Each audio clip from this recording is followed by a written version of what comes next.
नमस्कार।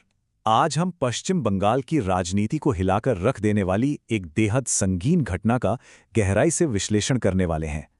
हम बिल्कुल निष्पक्ष रूप से ये समझने की कोशिश करेंगे कि चुनाव के ठीक बाद हुई एक टारगेटेड राजनीतिक हत्या किस तरह से पूरे राज्य के जटिल राजनीतिक माहौल की कहानी बयां करती है।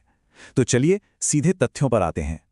एक इन्वेस्टिगेटिव पॉलिटिकल एनालिस्ट के नजरिए से आज हम इन 6 अहम पहलुओं पर बात करेंगे।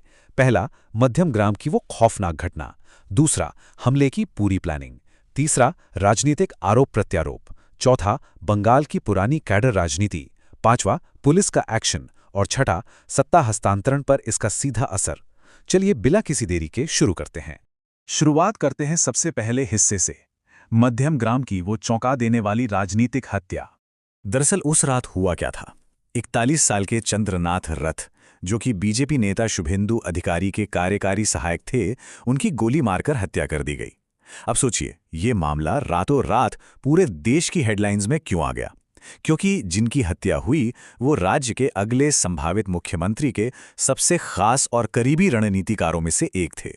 अगर हम चंद्रनाथ रथ के बैकग्राउंड पर नजर डालें तो पता चलता है कि राजनीति में आने से पहले उनका करियर बहुत शानदार रहा था। वो लगभग 20 सालों तक भारतीय वायुसेना में अपनी सेवाएं दे चुके थे। फिर 2018 में उन्होंने शुभेंदु अधिकारी की कोर टीम ज्वाइन की। और आपको बता दूं, नंदीग्राम और भवानीपुर जैसे जो बेहद हाई वोल्टेज चुनाव हुए थे ना, वहां की पूरी स्ट्रैटेजी और कैंपेन संभालने में इनका बहुत बड़ा हाथ था। और जरा इस नंबर पर गौर कीजिए, 48। ये इस पूरी घटना की टाइमिंग को लेकर सबसे चौंकाने वाली बात है।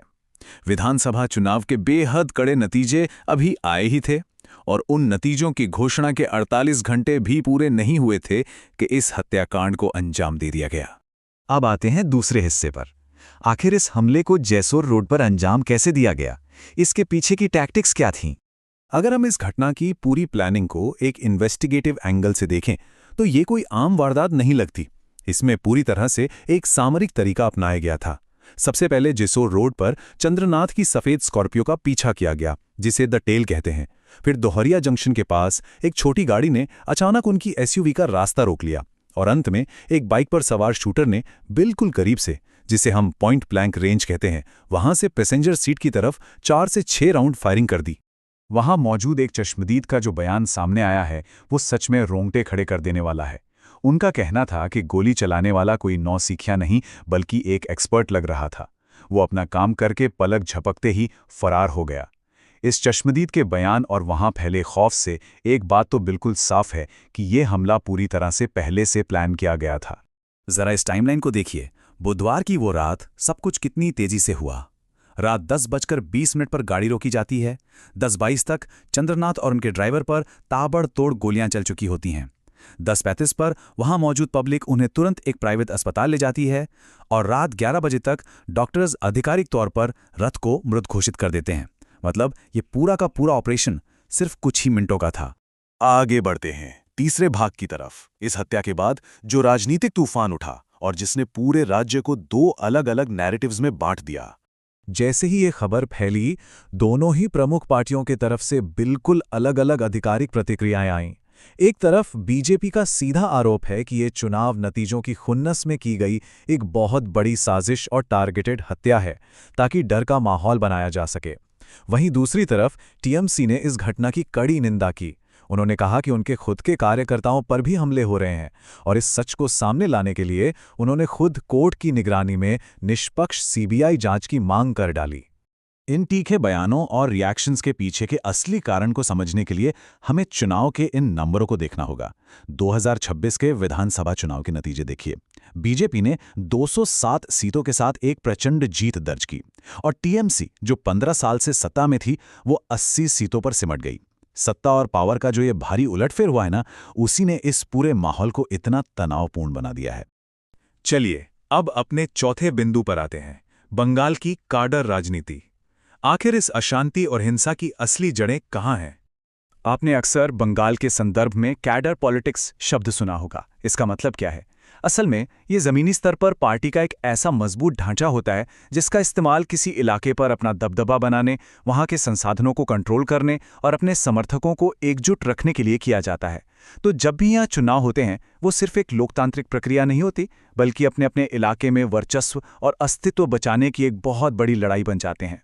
अगर हम थोड़े इतिहास में जाएं तो इस टाइमलाइन से सब साफ हो जाएगा। 1970 में वाम मोर्चे ने गांवों में इस कैडर सिस्टम की जड़ें गहराई तक जमाई। फिर 2011 में जब टीएमसी की सरकार आई तो उन्होंने भी इसी जमीनी मॉडल को अपनाया। और अब 2026 में जब बीजेपी की इतनी बड़ी जीत हुई है तो इस क्षेत्रीय दबदबे का एक बहुत बड़ा हिस्सा रातों रात ट्रांसफर हो रहा है। और इसी ट्रांसफर के दौरान अपना पावर बनाए रखने के लिए चुनाव के बाद की हिंसा का दशकों से एक टूल की तरह इस्तेमाल होता आ रहा है। अब बात करते हैं हमारे 5वें हिस्से की।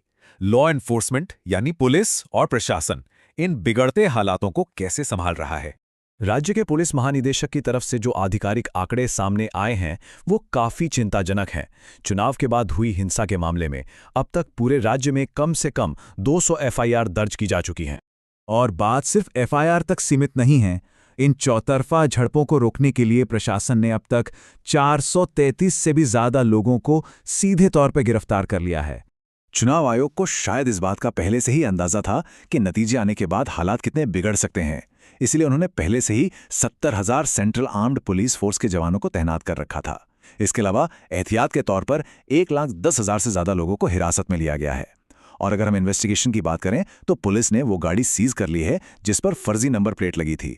हमलावरों की पहचान करने के लिए लगातार सीसीटीवी फुटेज भी खंगाले जा रहे हैं। और अब हमारा आखिरी और सबसे अहम हिस्सा, सत्ता का हस्तांतरण। इन सब के बीच आगे का रास्ता कैसा होने वाला है। इतने भारी तनाव, डर और अस्थिरता के बीच नई सरकार का शपथ ग्रहण समारोह 9 मई को तय किया गया है। ये कार्यक्रम कोलकाता के ब्रिगेड परेड ग्राउंड में होगा, वो भी बेहद कड़ी सुरक्षा के बीच। लेकिन सच्चाई तो यह है कि नई सरकार के एजेंडे की शुरुआत ही इस भयंकर टेंशन के बीच हो रही है। आखिर सत्ता का ये ट्रांजिशन इतना मुश्किल क्यों हो रहा है? देखिए, पहला कारण तो यह है कि शुभेंदु अधिकारी ने निवर्तमान मुख्यमंत्री को उनके ही गढ़ भवानीपुर में हरा दिया। इससे लोकल पावर डायनामिक्स पूरी तरह से बदल गए हैं। शुरुआत में तो एक तरह का संवैधानिक संकट भी खड़ा हो गया था, क्योंकि पुरानी लीडरशिप ने नतीजे आने के बाद तुरंत इस्तीफा देने से इनकार कर दिया था। अब पुलिस के सामने सबसे बड़ी चुनौती उत्तर 24 परगना जैसे उन इलाकों को शांत करने की है जहां शहर और गांव की सीमाएं मिलती हैं और माहौल बहुत ज्यादा गर्म है। जो नई सरकार आ रही है उसके लिए सबसे पहला और सबसे बड़ा टास्क यही होगा कि इस दशकों पुरानी संस्थागत राजनीतिक हिंसा को कैसे भी करके जड़ से खत्म किया जाए। इन सारी घटनाओं का विश्लेषण करने के बाद अंत में एक बहुत ही गहरा सवाल हमारे सामने आकर खड़ा हो जाता है। बंगाल जैसे इलाके जहां राजनीतिक हिंसा इस हद तक सिस्टम का हिस्सा बन चुकी है, वहां इन ऐतिहासिक जंजीरों को कैसे तोड़ा जाए ताकि भविष्य में जब भी सत्ता बदले तो वो पूरी तरह से शांतिपूर्ण और लोकतांत्रिक तरीके से हो। आखिर हमें अपने सिस्टम में वो कौन से बदलाव करने होंगे जो ऐसे नाजुक मौकों पर लोकतंत्र और इंसानी जानों दोनों की हिफाजत कर सकें। आज के इस विश्लेषण में हमारे साथ जुड़ने के लिए बहुत बहुत धन्यवाद। तथ्यों को समझते रहें और जागरूक रहें।